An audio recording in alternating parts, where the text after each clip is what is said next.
ભગવાનને થયું કે બધી રાણીઓ મારાથી ક્યારેક ક્યારેક રિસાય, પણ રૂકમણી ક્યારે રિહાણા નહીં. લાવા જરાક રૂકમણીની પાસે જઈને એને થોડુંક આમ ખીજ્યું. અને કૃષ્ણ આવ્યા છે રૂકમણીના મહેલમાં. આવીને સીધા આમ ઉદાસ થઈને બેસી ગયા, આમ બીમાર હોય ને એમ. એટલે રૂકમણી અંબા ભગવાનને આમ પંખો નાખતા નાખતા બોલવા લાગ્યા, મહારાજ થાકી ગયા દ્વારકાધીશ? કઈ બીમાર પડ્યા છો? શું થયું છે? વારંવાર રૂકમણીએ કહ્યું ત્યારે ભગવાન કૃષ્ણ કહે, દેવી એક વાત પૂછું કે શું? કે તમે મારી સાથે લગ્ન શું કામ કર્યું, શરૂ કર્યું?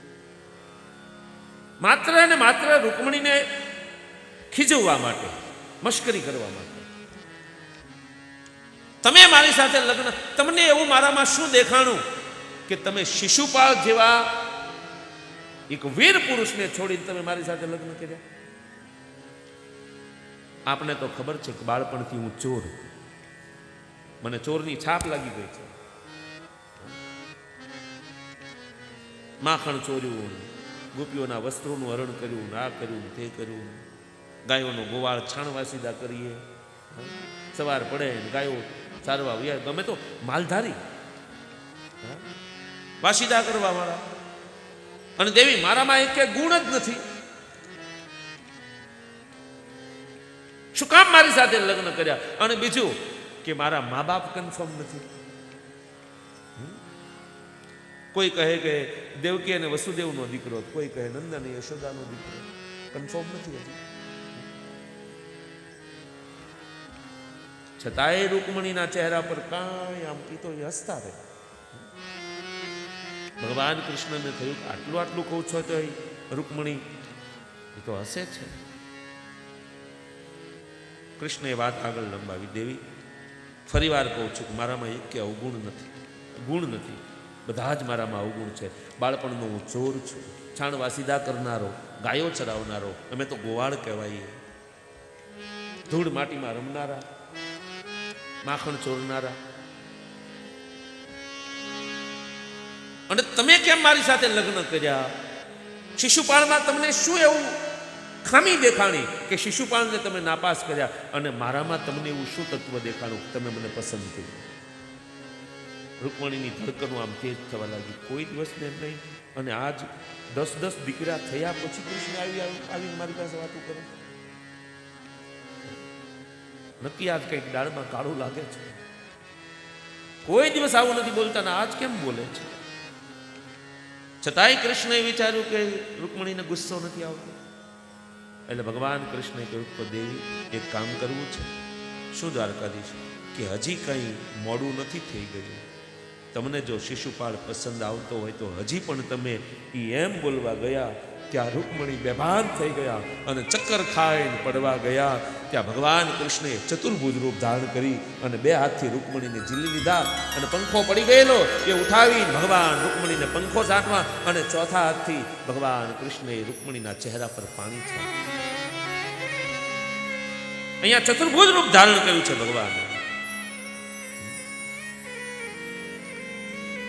પાણી છાટી, હવા નાખી ભગવાન કૃષ્ણએ રૂકમણીને આમ શાંત કર્યા. દેવી હું તો ખાલી મશ્કરી કરતો હતો, મજાક કરતો હતો. મારે તમારું જોવું હતું કે તમને ગુસ્સો આવે છે કે નહીં. પણ દેવી આટલું આટલું કહેવા છતાંય તમારા ચહેરા પર ગુસ્સો ન આવ્યો. ધન છે દેવી.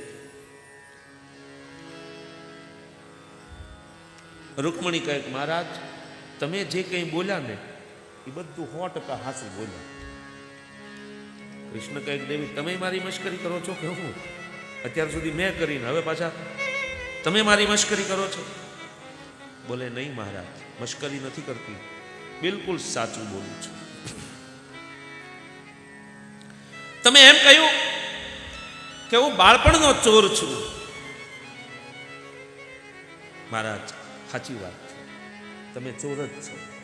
પણ તમે ખાલી માખણ ચોર નથી, મણીઓના ચોર નથી. તો અનેક જન્મ ચિત ચોર પાપમ, અનેક જન્મ ચિત ચોર પાપમ.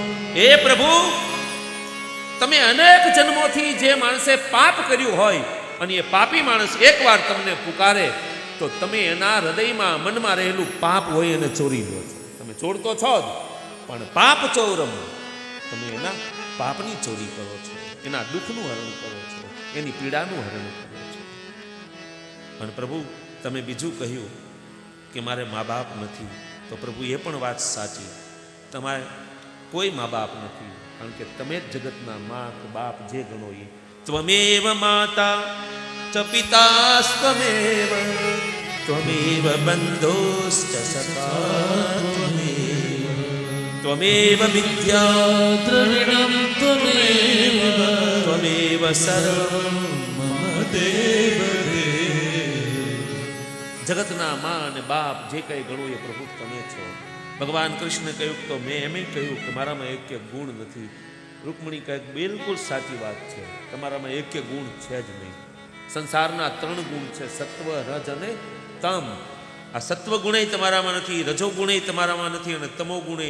કારણ કે તમે ગુણથી પર છો, એટલે તો લોકોએ તમને ગુણાતીત કહ્યા છે, નિર્ગુણ કહ્યા છે. અગુણ છો આપ.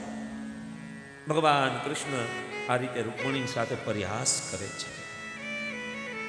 એક દિવસ ભગવાન બેઠા હતા, એમાં બ્રાહ્મણોએ આવી અને ભગવાનને કહ્યું, પ્રભુ હમણાં કુરુક્ષેત્રમાં એક સૂર્યગ્રહણ થવાના સમયે બહુ મોટો મેળો થવાનો છે, ચાલો ને આપણે કુરુક્ષેત્રમાં જઈ અને ત્યાં સ્નાન કરીએ, અનેક સંતો આવશે, એનું દર્શન થશે.